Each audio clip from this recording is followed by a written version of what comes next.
Greetings gastronauts, this is KeefCooks, I'm Keef, and today I'm going to show you one of the classics of British sausagedom. I'm going to show you how to make Lincolnshire sausages, possibly with mash and onion gravy.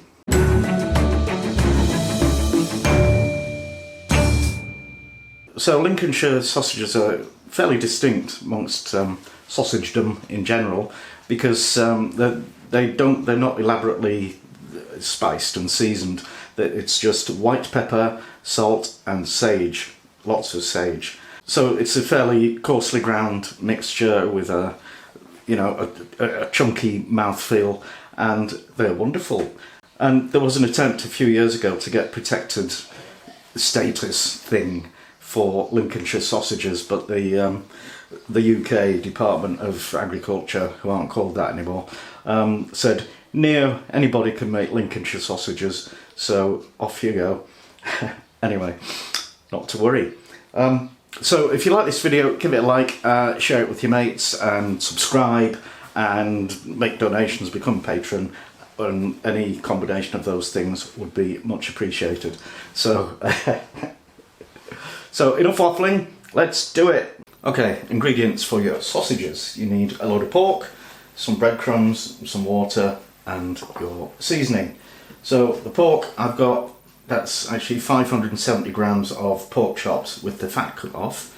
That's 250 grams of fat, some of which came from some previous pork chops, and half a kilo of minced pork, which just happened to be in the fridge. So it's not ideal, it's actually lean. This is 5% fat, but that will make up for it.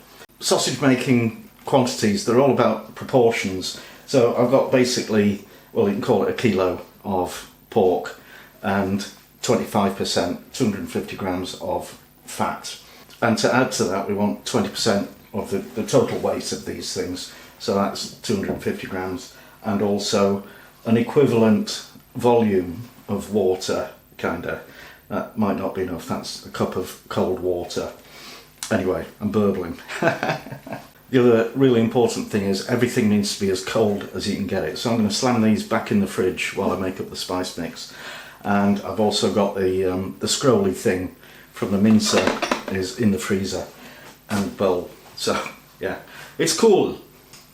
So the seasoning for 1 kilo of meat and breadcrumbs is 3 teaspoons of salt, 2 of white pepper,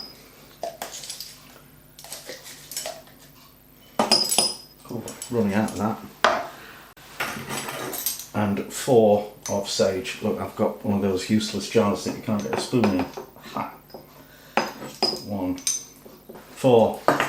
Right, now that's actually not enough for the quantity that I'm making, because this will be more like 1.5 kilos. So I need to add another half measure of stuff to that.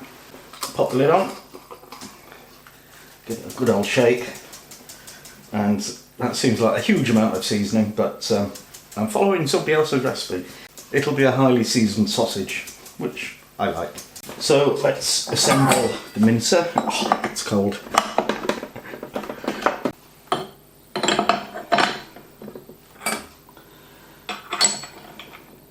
And I'm going to use the coarse plate.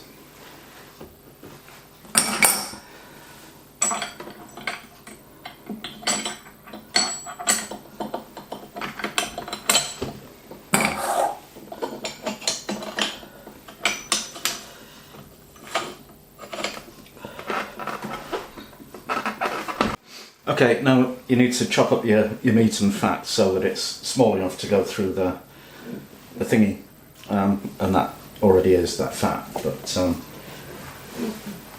these pork chops aren't, so I'll just put those quickly. Make sure you've got no bones in there, that wouldn't be good. Okay, so we'll set the machine going. It's incredibly loud.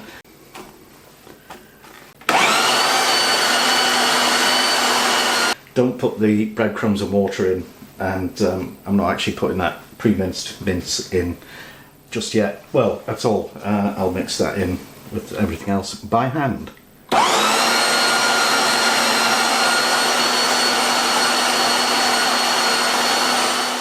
Okay, now I'm going to pop it through a second time just to break down, you know, some of these strings of fat and meat.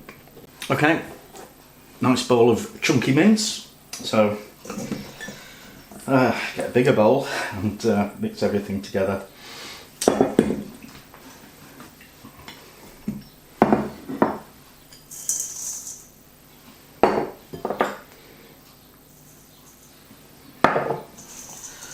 And the only way to do this is with your mitts. And anybody who's troubled by bacteria and things like that, I'm not, and neither is my missus. So, you know, there is no way I'm going to wear like latex gloves to do this. Also, it gets cooked anyway, so the bugs get killed if there are any, which there will be, whatever happens. And the reason we add the water, by the way, is to rehydrate the breadcrumbs. Otherwise, they'd be sort of dry and crunchy, and the sausage wouldn't be nice. And the reason we add breadcrumbs or rusk to sausages is they soak up the fat and they keep it inside the sausage where you want it, not outside where, you know, it's going to go to waste.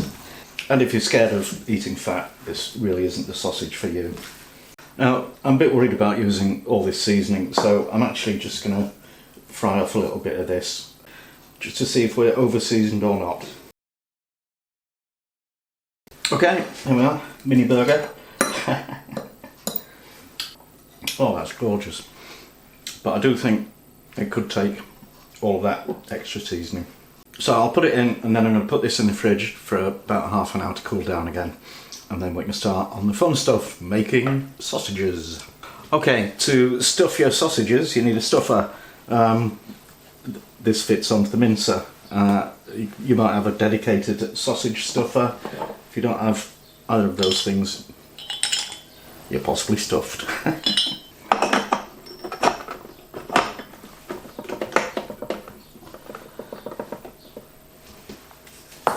Whack the scrolly thing in. Then this thing.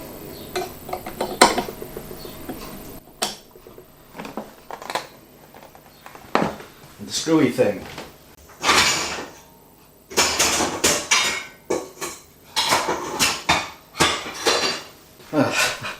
Okay, sausage is cancelled. I can't find the thing.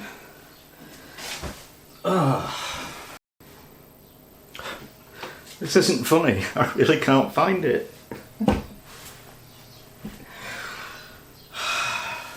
Okay, found a little blighter. It was under a bowl on the drainer where I've just washed up. That'll teach me to wash up as I go along. Okay, now the other thing you're going to need is some casing. This is hog casing. I think it's 32 diameter, so it's fairly chunky. And it's packed in salt, so you need to rinse the salt off. And I love doing this. Let's go over to the sink and play. Okay, so I've got a load of cold water, and I want to pull 2 or 3 meters of casing off this strip. This is natural hog casing, by the way. If you're using collagen, you don't need to soak it or wash it, although having it moist might help. Right, this is probably enough. Or maybe a bit more, I don't know. So we'll just cut that off.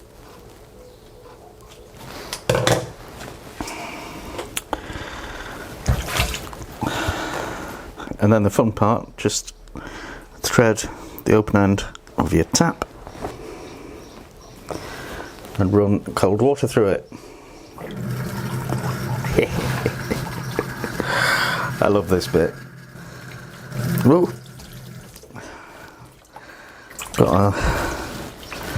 Got a bit of a entanglement. Now, more fun.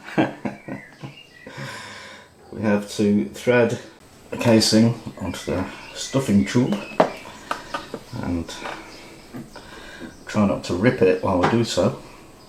And it's very fine stuff. You can see, you know, why it was used for another purpose in days gone by. Okay, and when you get to the end, just tie a knot in it. and then pierce it with a skewer so that the air will be pushed out as the meat is pushed through. So let's make sausages. So I'll get a load of the meat there and switch it on.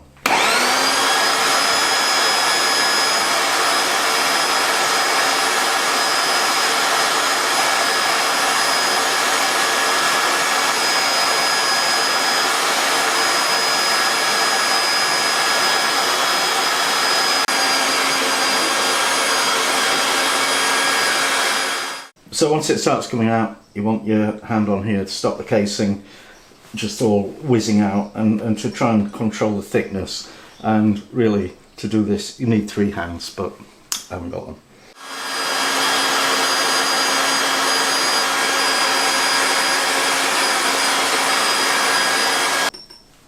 As it comes out, just start to coil it on the tabletop.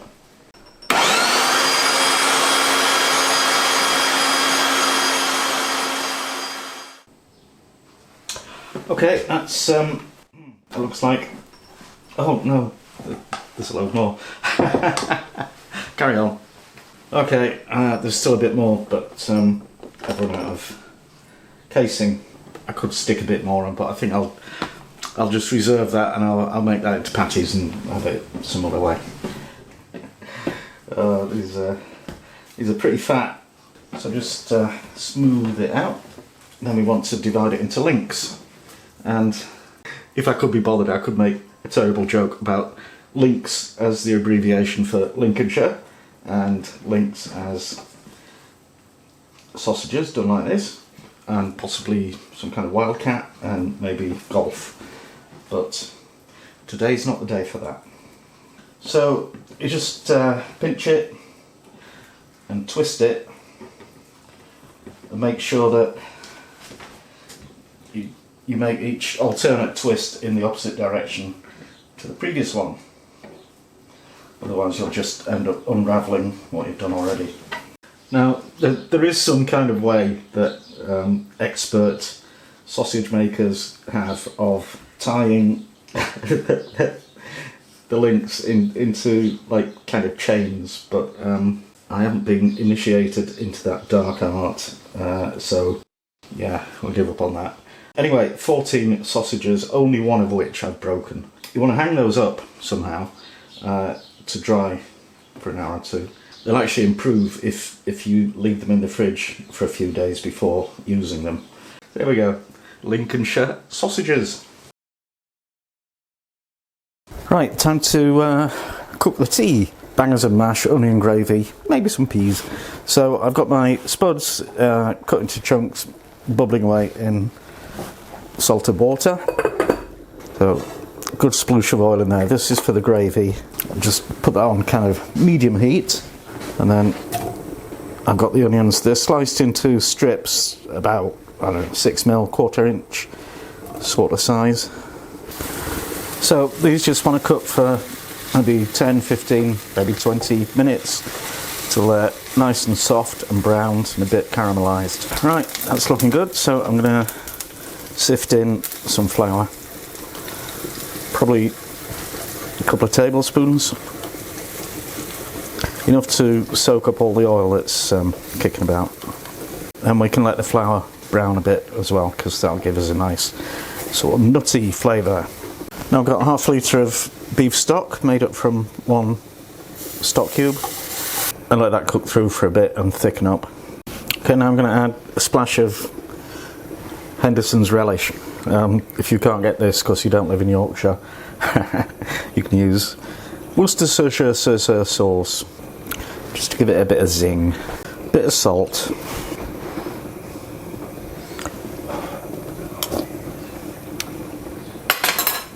Yeah, baby, that's the stuff, that's fine. So I'm going to put that in a saucepan and put it on a back burner and wash out the frying pan and fry the sausages. So I've got a splash more oil in the pan, and I'm going to add my sausages. So I haven't pricked them because I'm confident they won't explode. Not really.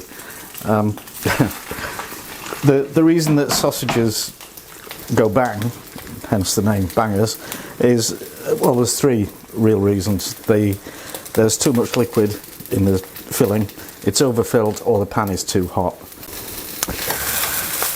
Let's see. And as a concession to modernity, you can actually bake them. So I'm not entirely surprised that, you know, they have burst,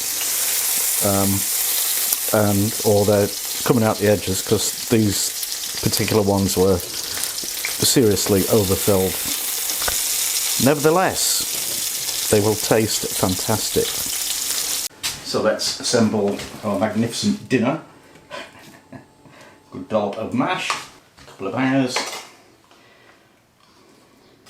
some onion gravy, and some peas. And if you like, some mustard. Yes, your actual Coleman's English mustard,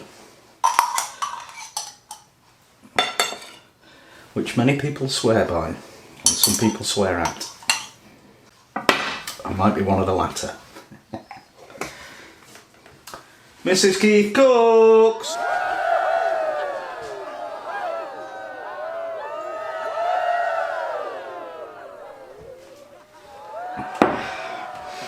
And a pint of beer. Hello. Hello, darling. Tea's ready. Oh yeah. Great British classic. It's just what you want towards the end of a week. Cool. Have you made those sausages yourself? Yeah, baby. Oh, wow. Made them out of Lincolnshire. Uh-huh. Go on, what have you put in them? Lincolnshire. Lincolnshire. Yeah. So, They're Lincolnshire sausages. did you buy them or make them? I made them. Oh, right. Well, I don't know. Might be doing some kind of taste test. Hey, they're rather splendid. That's nice. Thank you. Sorry, that sounds a bit surprised. Well, I'm not. It's kind of light and fluffy and savoury. I like that.